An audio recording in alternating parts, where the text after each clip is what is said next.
Well, the amount of people that are homeless in the United States of America is less than 1% of the population. So, homelessness is not a big problem. Technically and statistically, that is just fact. Obviously, on the news, it becomes a big deal because it's a negative story. And obviously, when you see a panhandler in the street, you feel that even though you saw hundreds of people throughout the day on the road, in stores, if you see one person at a stoplight with a cardboard sign, your mind remembers that more than the hundreds and thousands of other people that you saw. So human nature is to gravitate towards negativity and to make it bigger than what it is. And so the reality is homelessness is not a big problem statistically. Now, most people, even if they're in poverty, they get subsidized housing. As an example, in America, if you made $1,000 or under a month, you're technically considered in poverty. And in most cases, you'd qualify for subsidized housing, meaning that you only have to pay a percentage of your income towards rent, and the government would subsidize, they would pay the rest. And so as an example, if you made $1,000 a month, maybe you only pay 20 or 30% of your income, which would be $200 to $300 per month, and the government would pay the rest of the rent, whatever that rent would be. So I have family members that have gone through that, and many people who are on subsidized housing have some type of disability, mentally or physically, and that is the reason they can't earn an above, the reason they can't earn even an average income. So obviously there's exceptions. Obviously this does not account for everyone. But in most cases, in the United States of America, in any first world country, you do not have to be homeless unless you want to. Yes, there is a waiting list for subsidized housing, and they usually take people who have children first, but they also take people who are homeless next. So if you check into a homeless shelter and you go on a list, you'll be pushed higher on the waiting list, rather than if you were living in your relative's house and you're waiting for subsidized housing to be ready for you. It may take longer. But they tend to put people on the list if they have children and if they're homeless, or if you're just homeless and you're in a shelter waiting. But the problem is some people just don't want to go into the system because they have drug problems and they don't want to conform with all the processes because they want to do their drugs. Most people who are homeless, less than 1% of society, and technically I'm homeless, I'm a nomad, but most people who are homeless have either drug problems or mental problems. It's true. And so there are some rare exceptions, okay? And I'm one of them. But, you know, and some people say, you got problems. So look, this is the reality, okay, of life, okay? And so once you realize that, you don't feel as bad, number one, because number one, you say, look, if you want shelter, you get shelter. In a first world country, and there's a lot of people that they give you this sad story that they're homeless or they're a homeless vet. They're homeless because they have drug problems or mental problems. They don't want to go into the system. And so the system is not great. Look, subsidized housing is not great in some instances. Some instances you can get in a nice apartment complex. It depends. And I don't know all the ins and outs, but I know this. If you're willing to get in the system, if you don't have drug problems, if you don't have mental problems, and you're willing to mentally accept help and understand the process, get a social worker. If you don't know. But again, it's like, how do you tell someone who's delusional to do something that'll help them? You can't, because they're paranoid, they're delusional, they got mental problems.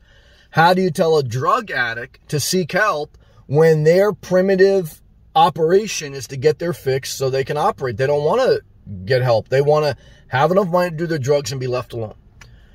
You can only help people so much. That's the number one answer. Then number two is if you want shelter and you're willing to go in the system, you get it. And then you have a decision to make. Is subsidized housing better than being homeless? Well, if you have children, definitely, because it's not just you to think about your children and they need some type of structure and stability. And then if you're disabled or a senior, You have to ask yourself that. I mean, obviously, look, when it's very hot and very cold, being a nomad or being homeless is tough.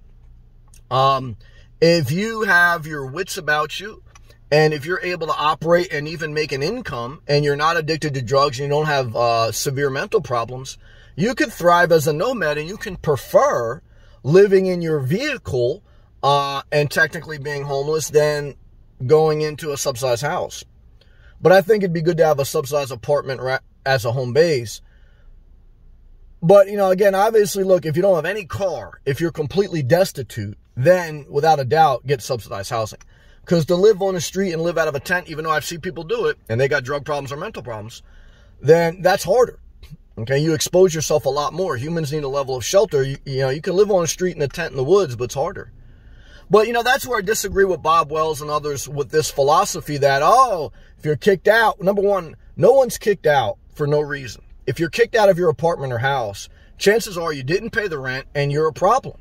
And maybe you're a problem because you have drug problems or mental problems, but that means you should see a social worker and get help, not just get a minivan and go into the desert. Now, a minivan and going into the middle of the desert may be better, okay, if you don't like subsidized housing because maybe you just don't like being in a house. Look, for the past 4 years, I sold my house, been living in my car. I worked with the homeless even before I started living in my car. And I realized then too, look, there's certain people, you can help them a little bit, but you're not going to be able to help certain people. It's just the way it is. The help will be there when they're ready to accept it, if they ever do want to accept it. But there's only so much you can do. But as I've been living on the road for the past 4 years, I realized that if you have your wits about you, if you can make money, being homeless or living out of a car is not bad at all. It's not hugely awesome because there's negatives about it. But again, if you have your wits about you, if you're not, strung out, mentally disabled, and if you're able to generate money, then look, living as a nomad is this great adventure. And at any time, if you wanted to, you can get off the road. That's another great part about it. But if you're destitute, if you have mental problems or drug problems, then it may still be better than subsidized housing. Okay, it's very tough for a mental person to evaluate if it's better because they're delusional. Okay, so, and a drug addict is not making a fair evaluation no matter what because they're skewed to getting their fix. So they can't really evaluate, are they better off going into a subsidized house? Because they may be better off going into a rehab, but they've already tried that, didn't work, and now they're back on the street. So the bottom line is, look, no one is homeless unless they want to be. There's some exceptions. But the problem is most people don't want to get in the system.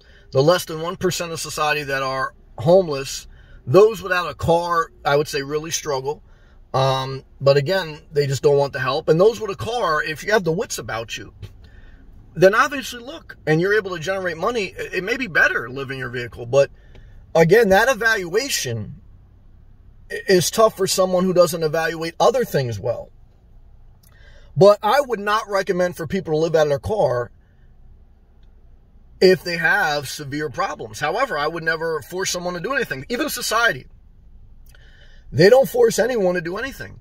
They've tried to create laws over the years to mitigate some of the nomads, some of the van dwellers, some of the RV dwellers, because they've abused the system. As far as, like, as an example, in California, on a residential street, someone I saw interviewed the other day with a mental disability with 2 dogs and a travel trailer parks on a residential street for weeks and doesn't move. And they feel they're entitled to it. And they don't want to, and then they cry the blues that they don't have any houses, but they don't want to go into the system. They want all the independence, but they want none of the responsibility. And like I say, you can't reach these type of people. I understand that it is more freeing to be in a car versus maybe being in an apartment or house, even if you have all this money. And it is a greater fulfillment, but it takes a lot of independence.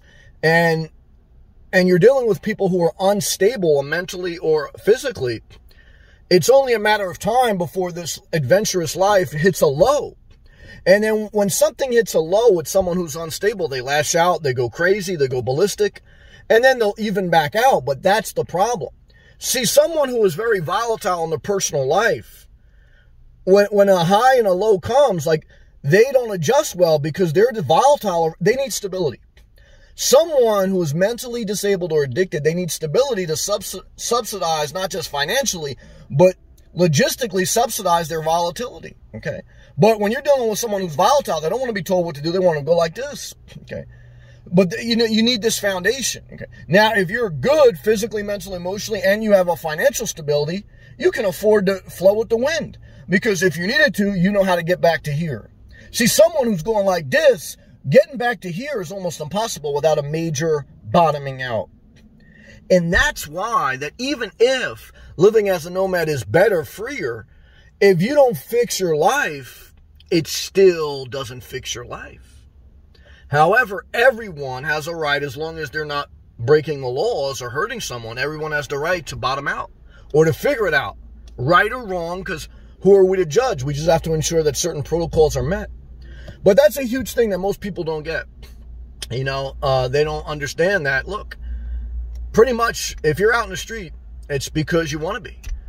And because there's homeless shelters, and homeless shelters suck, some subsidized housing sucks, but it gets you off the street. And if you can't support yourself, if you can't make minimum wage or above, there's a problem, you know. So physically, mentally, emotionally. Now, some people are dealt a bad hand, born into a very bad circumstance. But like I say, some people still have had plenty of opportunities for help and still have pretty much not done it. So, you know, these are my thoughts and my experience in life. Hopefully this video helped. If it did, click that thumbs up. Click the blue join button. You want to support the channel. Check out my playlist, which has thousands of free videos. They're all subsidized. Okay. But most people won't watch them. Why? Most people don't want help. Okay. They only want, you know, what's quick and easy. I understand the side. But look, guys, do what you want. Doing the best I can. Do these videos. Thank you for watching. See you next one.